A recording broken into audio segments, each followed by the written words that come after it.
राधे राधे, जय श्री कृष्ण। मैं 12 या 13 साल का था। ये 1990s की बात कर रहा हूँ आपसे।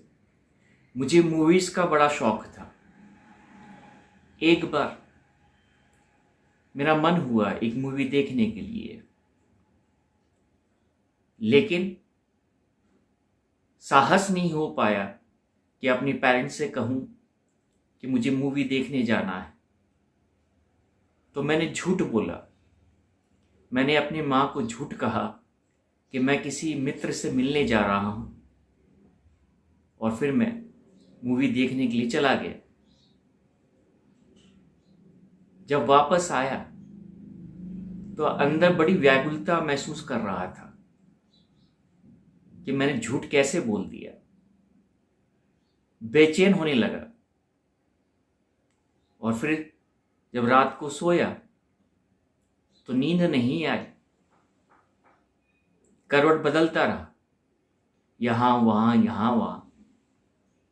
और जब ये समझ में आ गया कि इस झूठ को मैं अपने अंदर जिंदा नहीं रख सकता, तो मैंने फिर साहस ये किया कि मैं आधी रात को उठ के जहां पे मेरी माँ सो रही थी उसके चरण पे जाके बैठ गया और उसके पैर दबाने लग गया।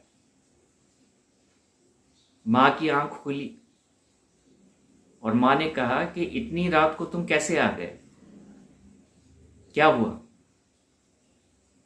तो मैंने कहा कि माँ, मैं तुमसे कुछ कहना चाहता हूं। तो माँ ने पूछा, क्या कहना चाहते हो? तो मैंने कहा कि माँ, मैंने तुमसे झूठ कहा। मैं अपने मित्र से मिलने नहीं गया था, मैं मूवी देखने गया था। लेकिन जब से तुमसे ये झूठ कहा है मैंने, तब से मेरे अंतरात्मा में बहुत बोझ है, और उस बोझ के तले मैं दबा जा रहा हूं, सहन नहीं कर पा रहा हूं। तुम मुझे क्षमा कर दो। मेरी माँ ने उसी वक्त उठकर मुझे गले से लगा लिया। मैं भी रोया और मेरी माँ भी रोई। उसे खुशी थी इस बात की कि मेरा बेटा मुझसे झूठ नहीं बोल पाया। मैं ये इंसिडेंट आपसे क्यों शेयर कर रहा हूं? इसके पीछे बहुत बड़ा कारण है। श्री कृष्ण कहते हैं, जो नहीं जानता कि वो क्या कर रहा है, जो मनुष्य ये नहीं जानता कि वो क्या कर रहा है, उसे मैं क्षमा कर सकता हूं।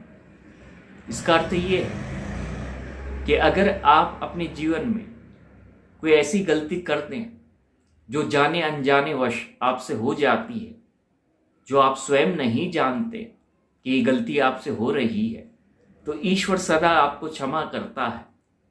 लेकिन जब आप ये जान जाते हैं और आप ये जानते हैं कि आप गलत हैं, और फिर भी आप वो गलती करते हैं, तो फिर आप क्षमा के हकदार नहीं होते हैं। फिर आपको पश्चाताप करना पड़ता है, और फिर आपको प्रायश्चित करना पड़ता है।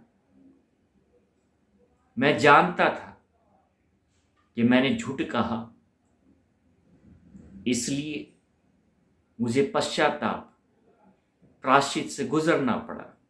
लेकिन एक बार जब मैंने वो पश्चाताप प्रायश्चित किया, तो मेरी आत्मा पे कोई बोझ नहीं रहा। फिर मैं हल्का हो गया।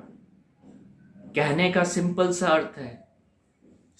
अर्थ है, हमें ईश्वर हर उस भूल के लिए माफ करता है जो हम अज्ञानतावश करते हैं, जिसकी समझ हमें नहीं होती है। ईश्वर सदैव ऐसी भूल को माफ करता है मनुष्य की। लेकिन जो मनुष्य जानबूझकर कुछ गलत करता है, स्वार्थवश, लोभवश, और वो जानने के बाद भी, करने के बाद भी उसके अंतर आत्मा में पश्चाताप प्रायश्चित की अग्नि उत्पन्न नहीं होती है, तो फिर ऐसे मनुष्य को स्वयं ईश्वर भी माफ नहीं करता है। ईश्वर बड़ा दयालु होता है, वो हमेशा हमें माफ करने के लिए ही तो आता है। लेकिन कभी कभी क्या होता है कि ईश्वर की माफ करने की भी जो क्षमता है वो खत्म हो जाती है। उदाहरण देना चाहता हूं शिशुपाल का। शिशुपाल की गलतियां श्री कृष्ण ने माफ की, एक के बाद एक के बाद सारी गलतियां उसने माफ की। और जब शिशुपाल अपनी 100वीं गलती कर रहा था तो श्री कृष्ण ने चेताया, देख मैं तेरी 100 गलती माफ कर सकता हूं, लेकिन अगर इसके बाद तूने कोई गलती की तो मैं फिर तुम्हें क्षमा नहीं करूंगा। लेकिन शिशुपाल अहंकार में उसने अपनी 101 गलती कर दी और फिर क्या अंजाम हुआ? अंजाम यही हुआ कि श्री कृष्ण को अपना सुदर्शन चक्र चलाना पड़ा और शिशुपाल का सर धड़ से अलग हो गया। बड़ी छोटी सी बात है, लेकिन ये अपने आप में बड़ी गहराई रखती है। अगर आज हम इस बात को नहीं जानेंगे, हम अपनी गलतियों के लिए पश्चाताप प्रायश्चित की अग्नि में नहीं जलेंगे, तो फिर हर उस इंसान को उस सुदर्शन चक्र से गुजरना पड़ेगा। लेकिन जो अपने अंदर सत्य की अग्नि रखता है तो हमेशा स्वयं ईश्वर उसका सारथी बनता है। निर्णय आपका है कि आपने अगर अपने जीवन में कोई भी ऐसा कार्य किया है जिसका बोझ आपकी आत्मा में दबा हुआ है, तो ये समय है पश्चाताप और प्रायश्चित का, अपनी भूल को सुधार करने का।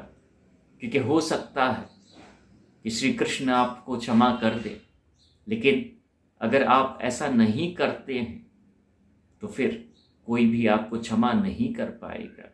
उम्मीद करता हूं कि मेरा ये जो प्रयास है, जिसके द्वारा मैं आपके अंदर एक ज्योत जलाना चाहता हूं, और वो ज्योत सत्य की है, और जो भी एक बार अपने मन के मंदिर में ये ज्योत जला देता है तो उसके प्रकाश से हर एक बुराई का अंत होता है।